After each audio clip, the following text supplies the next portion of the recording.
Terima kasih untuk kasih yang sangat besar dari Bapa. Telah dinyatakan di dalam anaknya yang tunggal, Tuhan Yesus Kristus, yang telah menebus kami dengan kematiannya di kayu salib, sekali untuk selamanya. Inilah kebahagiaan dari setiap orang-orang percaya yang sudah menerima Yesus Kristus sebagai Tuhan dan Juru Selamat pribadinya. Mengucap syukur atas anugerah Tuhan, di mana kasih-Mu yang tanpa syarat telah tinggal di dalam kami, berdasar, berakar, bertumbuh, dan berbuah di dalam kami Tuhan. Sehingga kami terus tinggal di dalam kemuliaan-Mu. Terpujilah nama-Mu melalui ibadah Jumat Agung ini. Kami sungguh-sungguh mengingat kembali pengorbanan-Mu yang begitu sempurna bagi kami. Terpujilah nama-Mu, di dalam nama Tuhan Yesus Kristus kami berdoa dan mengucap syukur. Amin. Terpujilah Tuhan Yesus Kristus pada saat hari yang berbahagia ini. Ini hari yang spesial, Good Friday. Seluruh dunia merayakan ini, saudara. Entahkah mereka mengerti makna Yesus sesungguhnya atau tidak. Tetapi bagi kita semua keluarga besar House of Praise, kita sudah mengalami kasih Tuhan. Kita sudah menerima kasih Bapa. Kita sudah berpindah dari kehidupan kita yang lama kepada kehidupan yang baru. Dari Adam kepada Kristus. Hari ini kita akan mendengarkan kebenaran firman Tuhan untuk mengingatkan kita kembali akan kasih yang sempurna ini. Dengan tema kematian Kristus telah menebus kita sekali untuk selamanya. Saya ulangi, kematian Kristus telah menebus kita sekali untuk selamanya. Kalau di dalam perjanjian lama, bangsa Israel harus membawa korban mereka, domba jantan, atau sapi, atau tekukur, merpati, dan lain sebagainya. Harus menyerahkan kepada imam dan disembelih setiap tahun, berulang-ulang mereka lakukan. Karena kesadaran mereka masih di dalam dosa. Tetapi setelah Kristus mati, anak domba Allah itu sekali untuk selama-lamanya. Mari kita lihat. Kristus telah mati satu kali untuk segala dosa kita. Ya. Jadi Kristus telah mati sekali untuk segala dosa kita. Di dalam 1 Petrus 3 ayat 18. Sebab juga Kristus telah mati untuk segala dosa kita. Ia yang benar untuk orang yang tidak benar, supaya ia membawa kita kepada Allah. Ia yang telah dibunuh dalam keadaannya sebagai manusia, tetapi yang telah dibangkitkan menurut roh. Kristus telah mati sekali untuk segala dosa kita. Jadi tidak ada dosa yang tersisa. Dosa masa lalu, dosa sekarang, dan dosa yang akan datang.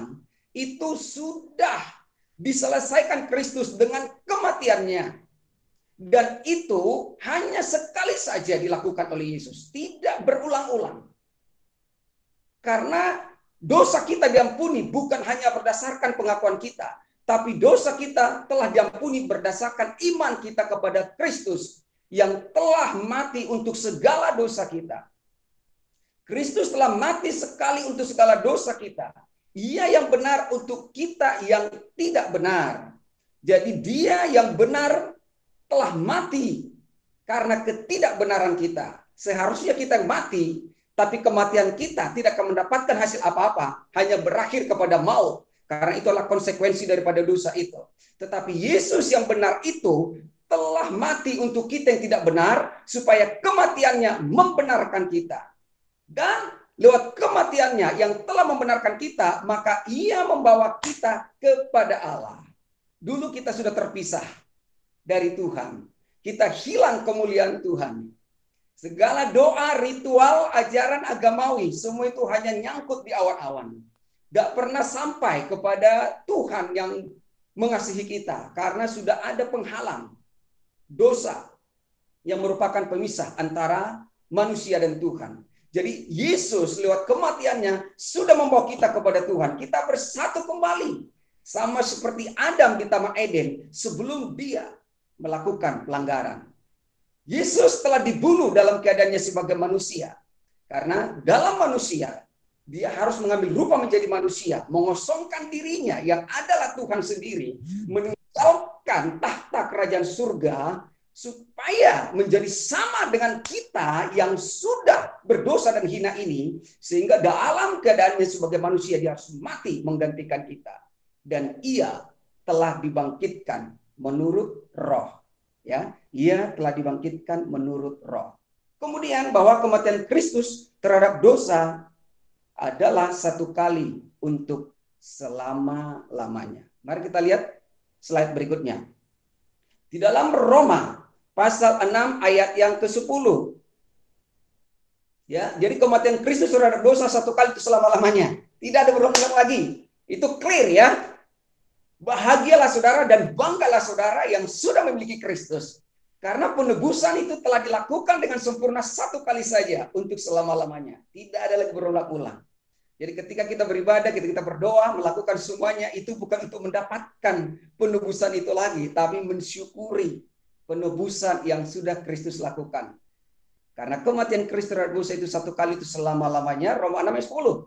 Sebab kematiannya adalah kematian terhadap dosa, satu kali untuk selama-lamanya. Dan kehidupannya adalah kehidupan bagi Allah. Jadi Yesus mati itu karena dosa saudara dan dosa saya. Dosa seluruh dunia. Dan itu dilakukan satu kali saja untuk selama-lamanya. Kematian Kristus adalah kematian terhadap dosa. Sudah jelas?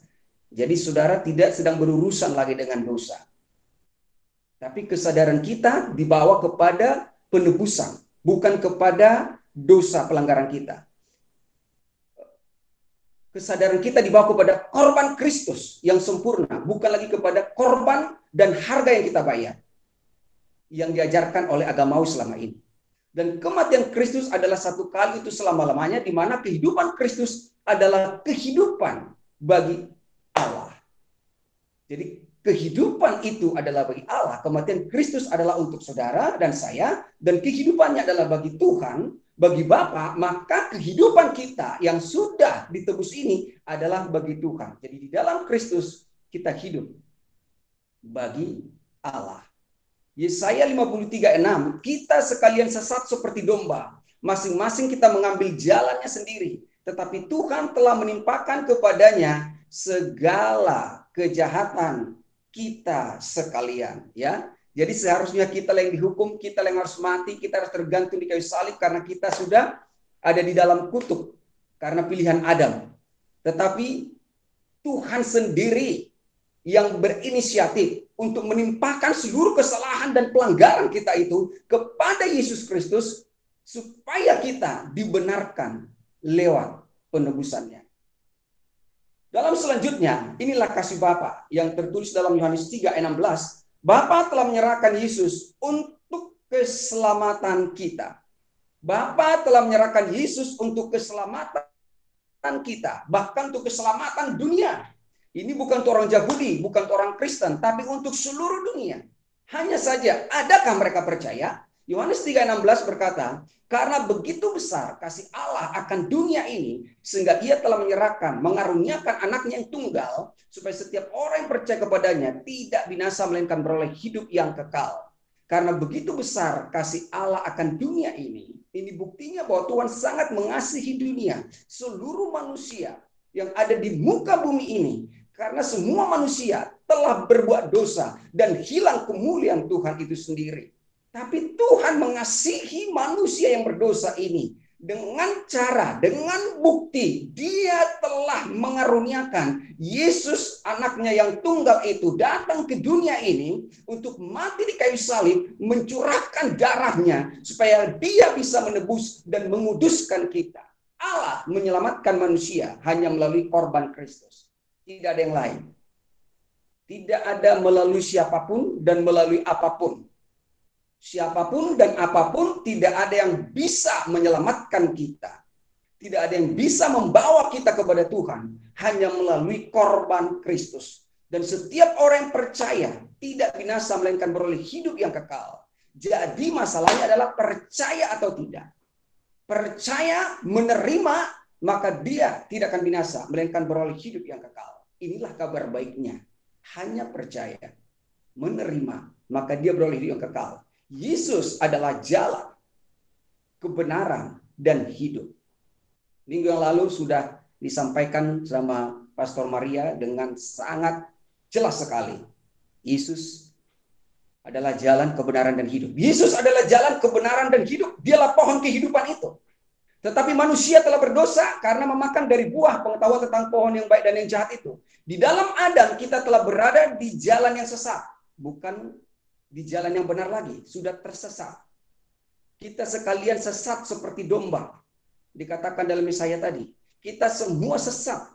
Masing-masing mengambil jalannya. Bahkan menganggap jalannya itu lurus. Dengan melakukan ajaran agamanya. Dengan melakukan ajaran-ajaran doktrin-doktrin, dogma-dogma agamawi. Mereka menganggap itulah jalan yang lurus. Padahal semuanya sesat. Menganggap benar. Padahal manusia sudah berada di dalam ketidakbenaran. Manusia sudah berada di dalam ketidakbenaran. Dan kematian. Inilah alasannya Yesus datang. Membawa kita ke jalan yang benar itu. Supaya kita masuk di dalam kebenarannya, dibenarkan. Dan supaya kita beroleh hidup, bukan lagi kematian. Jadi manusia ada di jalan yang sesat dan ketidakbenaran dan kematian. Karena telah makan dari buah pohon pengetahuan tentang baik dan yang jahat. Di dalam Kejadian 2:17, tetapi pohon pengetahuan tentang yang baik dan yang jahat itu, janganlah kamu makan buahnya. Sebab pada hari engkau memakannya, pastilah engkau akan mati. Sejak itulah manusia di dalam Adam akan berujung kepada kematian yang kekal. Itu sebabnya Bapa mengaruniakan Yesus. Adam yang akhir untuk menggantikan kegagalan Adam. Membawa kita kembali kepada Bapa yang mengasihi kita. Yang adalah kasih itu.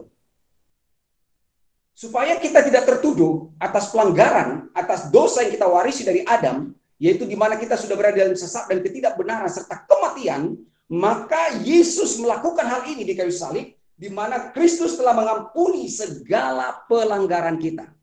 Ya, Kristus telah mengampuni segala pelanggaran kita, segala tanpa terkecuali, tidak tersisa. Saya ulangi, segala pelanggaran kita telah diampuni. Dengan apa? Kolose 2:13 kita akan dengar, kamu juga meskipun dahulu mati oleh pelanggaranmu dan oleh karena tidak disunat secara lahiriah, telah dihidupkan Allah bersama-sama Dia sesudah Ia mengampuni segala pelanggaran kita. Dulu kita mati, dulu kita sesat, dulu kita berada dalam ketidakbenaran. Tetapi setelah Yesus mati mengampuni segala pelanggaran-pelanggaran kita, maka kita sekarang kita dihidupkan bersama-sama dengan Dia supaya kita bisa menghadap tahta Bapa surgawi, ya. Jadi sesudah Ia mengampuni segala pelanggaran kita. Luar biasa. Oleh kasih karunia kita telah diampuni. Karena tidak mungkin manusia itu dapat membayar hutang dosa yang harus dibayar dengan nyawa atau kematian. Sebab sekali manusia itu mati, dia sudah tidak dapat berbuat apa-apa lagi. Dan manusia itu akan selama-lamanya terhilang. Itulah saudara dan saya. Kita sudah terhilang. Tapi Tuhan dapatkan. Tuhan tarik dari jurang maut itu lewat pengorbanannya. Ibrani 10:10 mengatakan, dan karena kehendaknya inilah kita telah dikuduskan satu kali untuk selama-lamanya oleh persembahan tubuh Yesus Kristus, ya.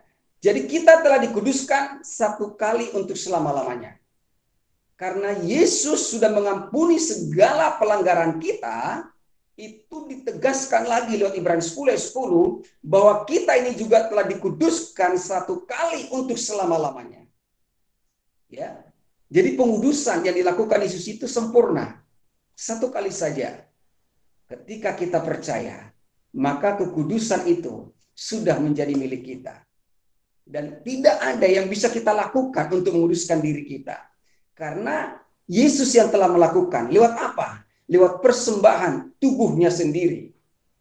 Ketika Dia tergantung di kayu salib di bukit Golgota, maka pengudusan itu berlaku bagi setiap orang yang percaya.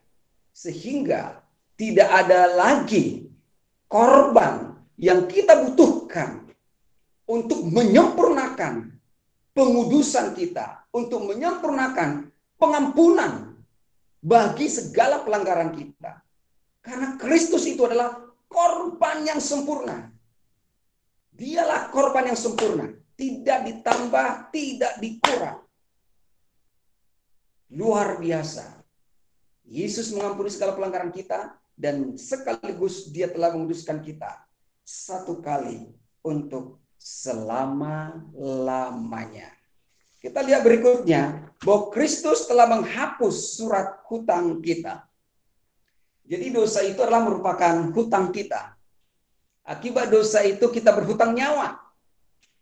Jadi hutang inilah yang membuat orang tertekan. Hutang inilah yang membuat orang terintimidasi dan ketakutan. Dan inilah celah bagi iblis yang mendakwa siang dan malam. Yang akan mengatakan berhutang, kamu telah melanggar, kamu berdosa, kamu berhutang nyawa. Bagaimana mungkin kamu kudus satu kali itu selamanya? Bagaimana mungkin kamu telah diampuni dosanya sementara hidupmu masih begini? Nah, itu dia pikiran-pikiran yang disuntik oleh si iblis. Makanya dikatakan Roma 12 ayat 2, kita harus berubah oleh pembaruan akal budi kita. Supaya kita dapat mengerti, membedakan mana yang benar, mana yang suci dan berkenan. Yang berkenan adalah percayalah bahwa Tuhan mengasihi kita, bahwa Tuhan sudah mengampuni segala pelanggaran kita, bahwa Tuhan sudah menguduskan kita satu kali itu selamanya. Kesadaran itu akan membawa saudara hidup dan tinggal di dalam kekudusan Tuhan itu sendiri dan mensyukuri akan pengampunan yang luar biasa yang tidak pernah bisa dibayar oleh manusia. Kristus telah menghapus surat hutang kita dalam Kolose 2:14 dengan menghapus surat hutang yang oleh ketentuan-ketentuan hukum mendakwa dan mengancam kita. Dan itu ditiadakannya dengan memabukkannya pada kayu salib. Jadi Tuhan benar-benar menghapus surat hutang karena semua kita orang-orang berhutang. Itu mau kemana pun dibawa kita udah berhutang dosa, berhutang nyawa. Gak bisa diganggu gugat. Maka Yesus harus menghapus surat hutang ini supaya tidak ada lagi ketakutan dan keraguan bagi kita. Supaya tidak ada lagi jalan bagi iblis untuk mendakwa kita. Ya. Jadi surat hutang itu tadinya adalah mendakwa kita. Sebab apa? Ada ketentuan-ketentuan di dalamnya. Ketentuannya apa? Upah dosa adalah maut. Dan itu mengancam kita. Dan Tuhan menghapus serta meniadakannya.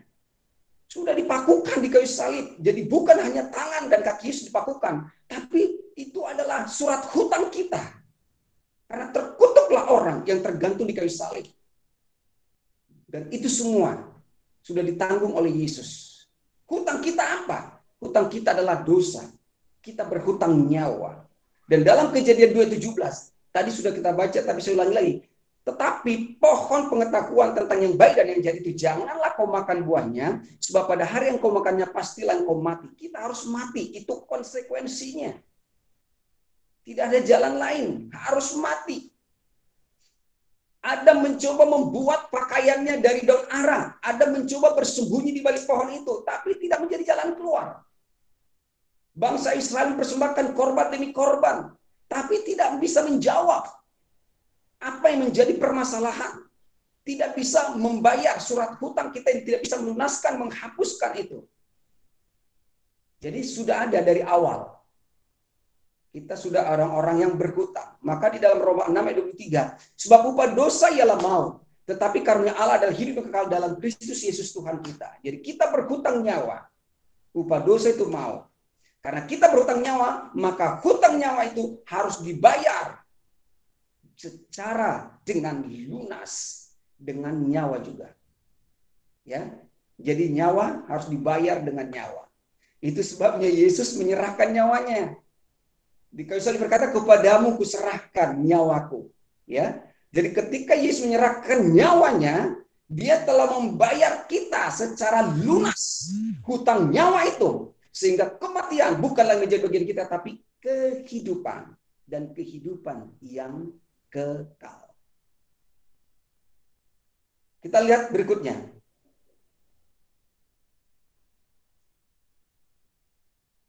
Kemudian apa lagi yang dilakukan? Menghapus itu adalah menghilangkan, ya. Menghapus, menghilangkan. Jadi tidak ada lagi bukti. Kisah Para Rasul 3:19, karena itu sadarlah dan bertobatlah supaya dosamu dihapuskan. Jadi yang dibutuhkan adalah kesadaran kita. Lalu kita berbalik dari diri kita dan datang kepada salib Kristus. Kita keluar dari Adam dan datang kepada Yesus. Kita keluar dari pohon pengetahuan tentang yang baik dan yang jahat dan berpindah ke pohon kehidupan. Tuhan menghapus segala dosa kita dan surat hutang kita. Surat hutang ini mengacu kepada hukum Taurat. Ini adalah kegagalan orang di dalam melakukan hukum Taurat yang membuat orang itu mempunyai surat hutang. Siapapun kita, tidak ada yang bisa lulus melakukan hukum Taurat. Bahkan Musa yang menerima hukum Taurat di Gunung Sinai itu, dia pun tidak bisa melakukannya. Jadi surat hutang ini telah dihapus supaya kita tidak terdakwa lagi, tidak terintimidasi lagi. Yang oleh ketentuan-ketentuan hukum atau dogma itu mendakwa dan mengancam kita. Jadi oleh ketentuan-ketentuan hukum itu nggak bisa dipungkiri, itu mendakwa kita. Selalu kita dikejar. Maksudnya adalah kita manusia sebagai pihak yang bersalah itu patut menerima hukuman. Ya, itu adalah konsekuensinya. Keadaan kita betul-betul tak berdaya. Ya, keadaan kita betul-betul tak berdaya, kita tidak dapat membela diri kita tidak dapat berbuat apa-apa selain menerima hukuman itu. Jadi itulah manusia. Jadi lewat ketentuan-ketentuan hukum yang mendakwa ini, yang mengancam ini, ya kita tidak berdaya keluar dari situ. Harus menerima konsekuensi itu. Tapi Yesus sudah menghapus surat hutang itu. Sudah menyediakannya dengan dipakukan di kayu salib. Kita akan lihat berikutnya lagi. Dan itu, dan itu ditiadakannya dengan melakukannya pada kayu salib, ya. Kita lihat kelanjutannya ini. Jadi surat hutang tadi, kegagalan kita, kegagalan manusia, mulai dari Adam, bahkan sampai kepada berikutnya generasi bangsa Israel yang telah menerima hukum Taurat, di mana tidak ada yang bisa melakukannya, dan Tuhan telah meniadakannya dengan membukukan itu pada kayu salib. Inilah kabar baiknya. Kita bersyukur. Kenapa? Karena ada yang membela kita. Ada yang menolong kita, ada yang mengeluarkan kita dari penghukuman ini, yaitu Yesus Kristus. Melalui apa? Melalui karyanya pada kayu salib di Golgota. Dia yang menanggung hukuman, tanggungan dari surat hutang itu. Saya ulangi, Yesus yang telah menanggung hukuman kita, hukuman semua manusia, tanggungan dari surat hutang itu yang menurut ketentuan-ketentuan hukum mendakwa kita, yang seharusnya kita yang tanggung, tapi Yesus sudah ambil alih. Oleh karena itu, bersyukurlah dan jangan mau lagi terintimidasi, ya. Jangan tertuduh lagi, saudara.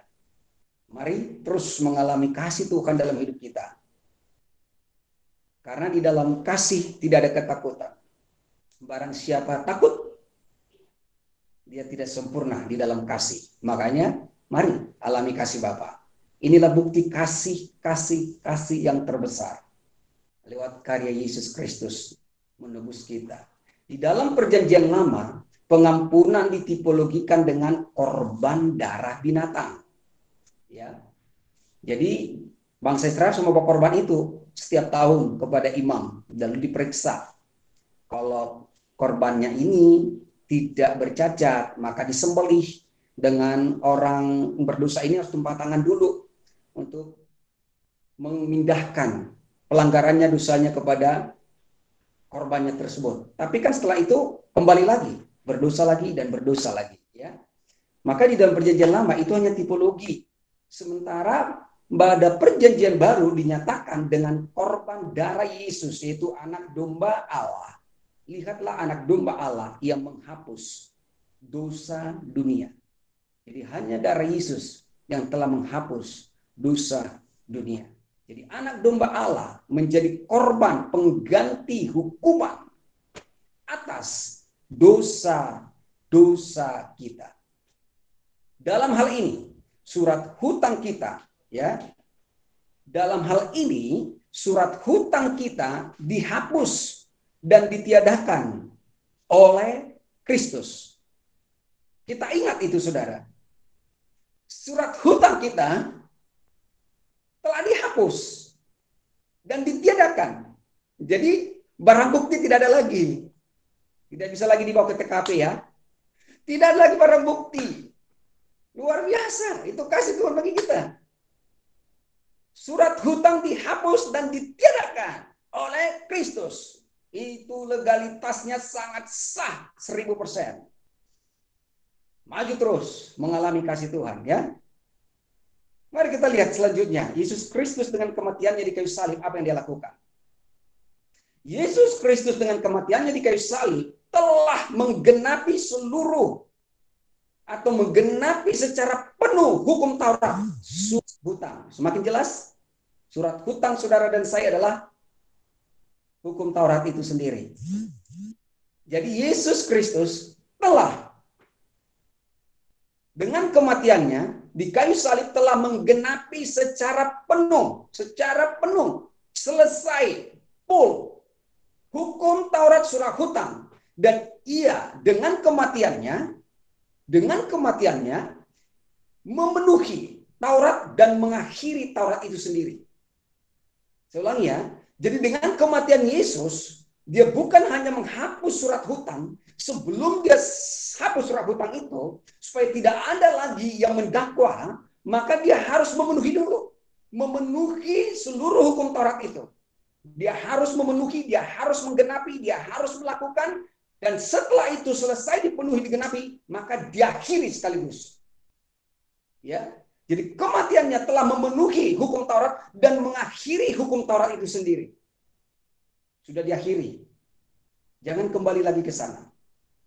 Surat hutang atau hukum Taurat telah dilunasi.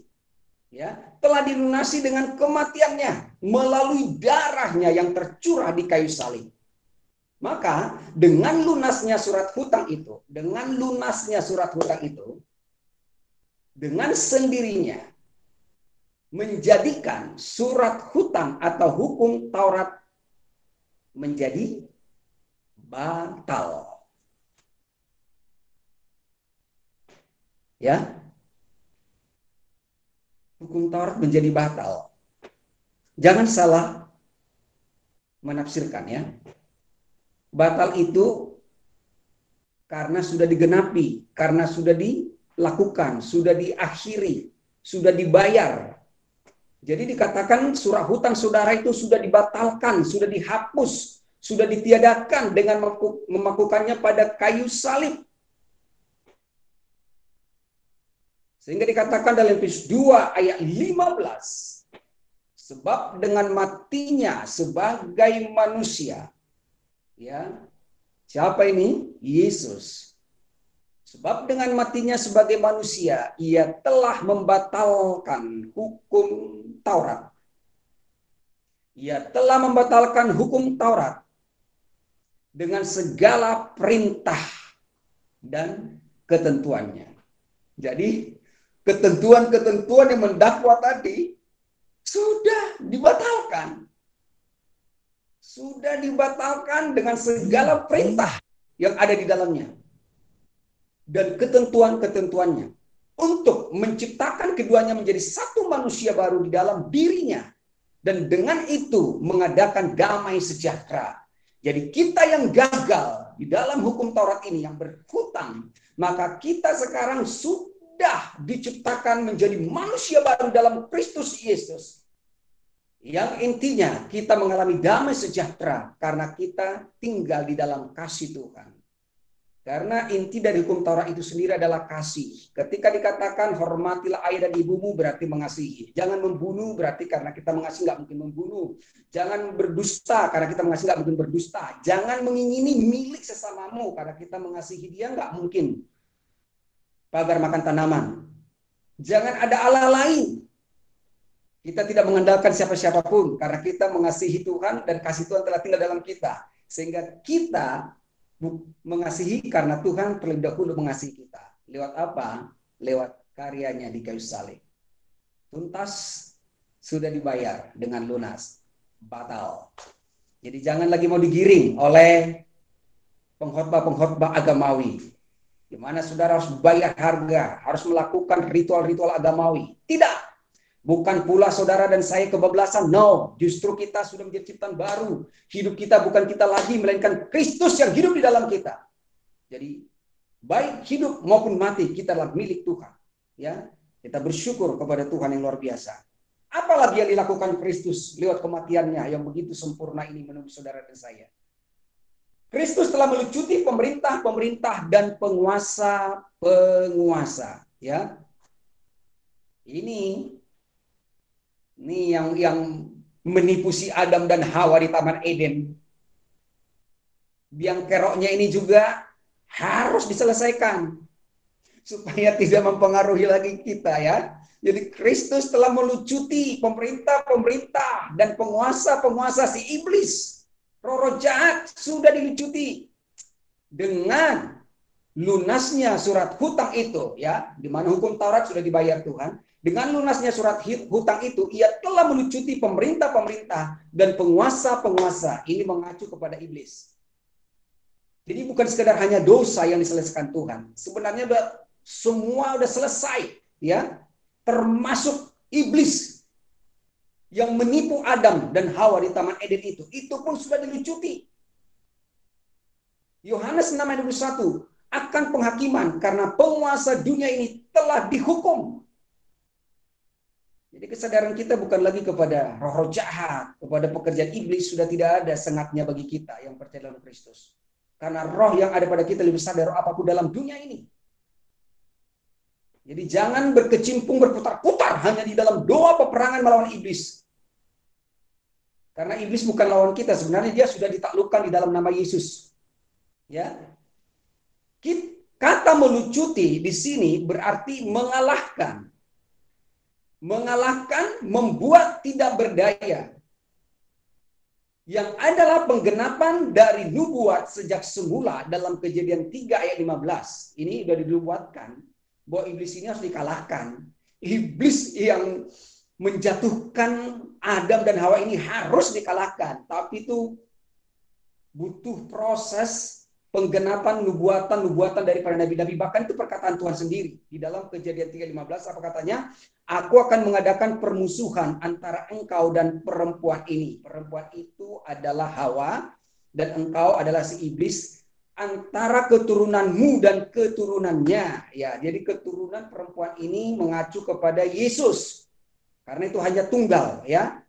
Kepada antara keturunanmu dan keturunannya akan meremukkan kepalamu dan engkau akan meremukkan tumitnya. Ya, jadi Yesus harus diremukkan tumitnya oleh si iblis itu dengan kematiannya di kayu salib. Dia harus dipakukan di sana. Tapi Yesus telah meremukkan kepala si iblis. Saudara yang terkasih gimana nih? Kalau kepalanya terbentur, memang masih hidup ya. Berarti kan sudah ada gangguan saraf alias geger otak ya. Jadi kalau sudah terganggu saraf itu ngomongnya ngawur, saudara. Dari awal sudah ngomongnya ngawur, berbohong, berdusta, hoax terus, ya dia makin aneh lagi, makin menjadi-jadi. Itu sebabnya orang-orang agamawi akan disadarkan untuk perkara-perkara itu. Padahal kita sebenarnya sudah nggak ada apa-apanya lagi si iblis. Dia sudah dilucuti, dipermalukan, dibuat tidak berdaya. Setelah Yesus mati dan bangkit. Ya. Tuhan Yesus Kristus sudah menaklukkan iblis dan mematahkan kuasanya. Ya, sudah menaklukkan, mematahkan kuasanya. Hal itu dilakukannya ketika ia mati di kayu salib dan bangkit pada hari yang ketiga. Ya. Jadi sudah dipatahkan. Luar biasa. Saudara terus berjalan dalam kemenangan yang Kristus telah berikan bagi kita. Ibrani 2 ayat 14 berkata, slide berikutnya ya. Oke, kita lanjutkan.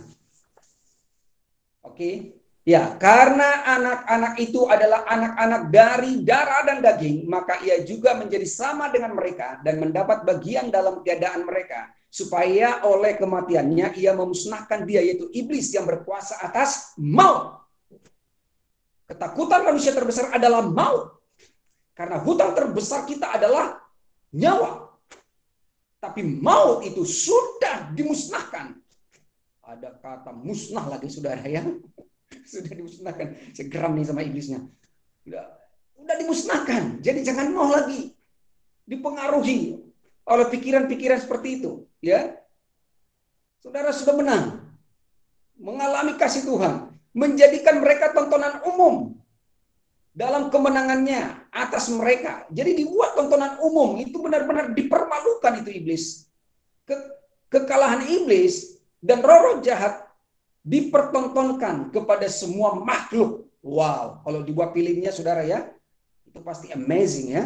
Di mana gambarannya seperti ini. Di dalam pawai kemenangan Kristus, ya, ketika Yesus sudah menang, maka iblis dan roh-roh jahat itu digiring sebagai tawanan di muka umum. Ya, sebagai tawanan di muka umum, disorakin, dipermalukan. Ya, itulah yang sudah dilakukan oleh Yesus. Jadi setan itu tidak ada apa-apanya bagi kita lagi. Iblis itu sudah kalah.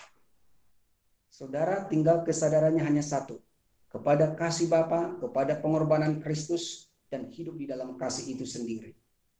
Dan terakhir, sebagai kesimpulan daripada ibadah kita pada hari ini, di mana kematian Kristus telah menebus kita sekali untuk selamanya. Sebaliknya juga hari Minggu akan kita dengarkan firman Tuhan dari Pastor Hongki bahwa kebangkitan Kristus itu juga telah membenarkan saudara sekali untuk selamanya. Mari kita lihat Yesus berkata di dalam Yohanes pasal yang ke-19 ayat 30. Ini slide terakhir.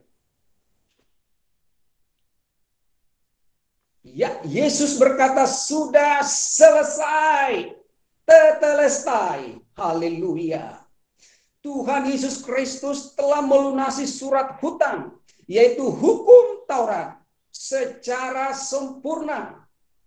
Jadi, Yesus sudah membayar surat hutang saudara dan saya, yaitu hukum Taurat, secara sempurna dengan mati di kayu salib. Dalam penulisan ayat-ayat ini yang kita baca tadi, ayat-ayat dari awal, saudara, ada beberapa surat kiriman dari Rasul Paulus, bahwa Paulus itu mempunyai dasar yang kuat dengan mengacu kepada perkataan Tuhan Yesus sendiri. Ya, dari apa yang dituliskan oleh rasul-rasul itu, sebenarnya itu menyimpulkan kepada apa yang dikatakan Yesus, di mana dengan tegas di kayu salib, Yesus berkata, sudah selesai. Amin. Sudah selesai. Di mana sudah dapatkan itu? Tidak ada kebenaran yang seperti itu. Di agama manapun, dimanapun, sudah selesai. Tapi aneh ya, udah selesai kok masih diobok-obok lagi, kok masih didaur ulang lagi ya. Ini sudah selesai, berarti saudara sedang menjalani satu kehidupan yang baru. Bersama dengan Kristus. Ya. Jadi Yesus mengatakan dengan sangat jelas, deklarasikan sudah selesai, surat hutang kita sudah dihapuskan dengan memakukannya, di kayu salib ditiadakannya. Iblis sudah dilucuti, pelanggaran kita, dosa kita sudah diampuni, kita dikuduskan satu kali selamanya, kita disembuhkan oleh bilur-bilurnya, kita diberkati, kita dibawa ke padang rumput yang hijau, kita dibawa ke air yang tenang. Dia melindungi, dia menyertai, dia menjaga, bahkan dia tinggal di dalam kita sendiri. Setelah kematiannya dan kematian kita dengan iman di dalam Kristus, dia bangkit dan kita bangkit, maka dia telah tinggal di dalam kita selama-lamanya. Yohanes 19 ayat 30, sesudah Yesus meminum anggur asam itu, berkatalah ia, sudah selesai. Lalu ia menundukkan kepalanya dan menyerahkan nyawanya. Jadi nyawa kita sudah dibayar dengan nyawa Yesus. Itu hutang saudara. Maut akibatnya. Dan itu sudah dikalahkan, bahkan dimusnahkan. sudah selesai. Tetelestai yang berarti penebusan telah dilaksanakan satu kali untuk selama-lamanya. Mari kita syukuri ini. Sudah selesai penebusan dilaksanakan dengan sempurna. Menurut kehendak Bapa, bukan kehendak manusia. Bukan karena permintaan manusia, tetapi karena kehendak Bapa sendiri. Satu kali untuk selama-lamanya. Kematian Kristus telah menebus kita satu kali untuk selama-lamanya. Kita memperoleh pengampunan, kita memperoleh kesembuhan, kita memperoleh pemulihan, kita mendapatkan kebenaran, kita mendapatkan kekudusan dan kemerdekaan di dalam Kristus Yesus. Tuhan Yesus memberkati kita. Kita sekarang akan masuk dalam perjamuan kudus.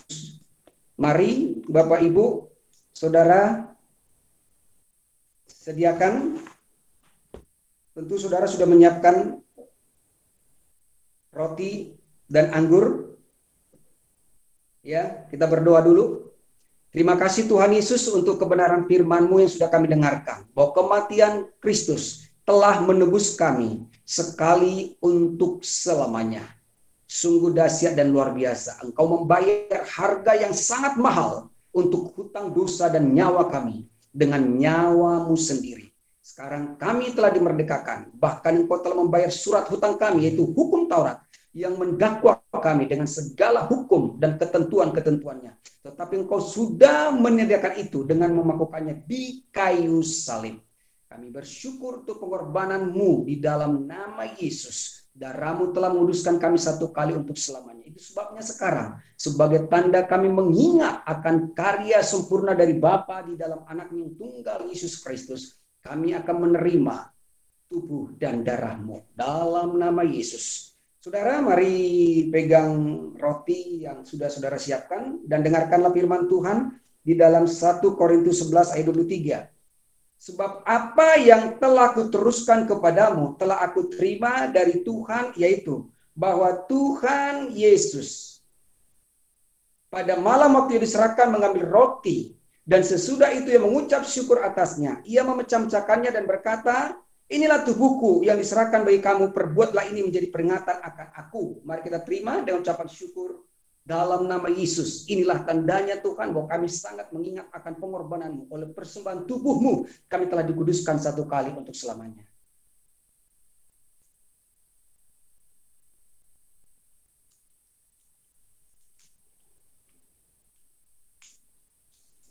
Silakan.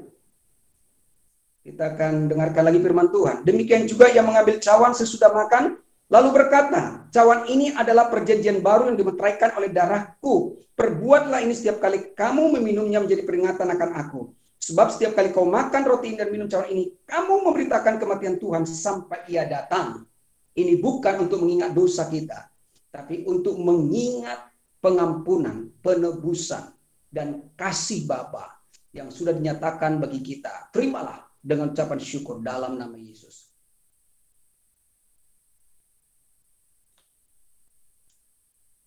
Terpujilah Engkau Bapa yang sangat mengasihi kami.